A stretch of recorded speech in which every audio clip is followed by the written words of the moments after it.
ఎందుకంటే పండుగ రోజు అంటున్నాను, తెలుగు వారికి ఆత్మగౌరవం పెంచినటువంటి తెలుగుదేశం పార్టీ పెట్టిన రోజు. ఎన్టీ రామారావు ఇదే రోజు తెలుగుదేశం పార్టీ స్థాపించారు. ఆ రోజు తెలుగుదేశం పార్టీ స్థాపించడం, ఆయన అధికారంలో రావడం తెలుగువారికి ఆత్మగౌరవం పెరిగింది. అదేవిధంగా తర్వాత ఆత్మవిశ్వాసం పెంచారు చంద్రబాబు నాయుడు గారు. మీ అందరికీ తెలుసు, ఈరోజు తెలుగుదేశం పార్టీ స్థాపించి 43 సంవత్సరాలు అయ్యి 44 సంవత్సరాలు అడుగు పెడుతున్నామండి. తెలుగుదేశం పార్టీ అధికారంలోకి వచ్చిన తర్వాతే తెలుగు వారికి ఒక గౌరవం దక్కింది.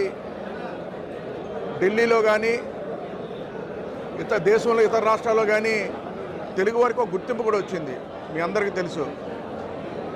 అలాంటిది తెలుగుదేశం పార్టీ 43 సంవత్సరాల్లో అనేక ఒడిదుడుకులు ఎదుర్కోవడం జరిగింది. ఎంతోమంది నాయకులు ఆ రోజు నుంచి ఈ రోజు వరకు కూడా తెలుగుదేశం పార్టీని అంటిపెట్టుకుని ఉన్నారు.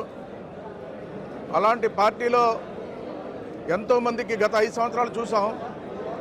ప్రతిపక్షంలో ఉన్నప్పుడు చాలామందిని ఇబ్బందులు పెట్టడం, అదేవిధంగా మాట వినకపోతే చంపించారు కూడా.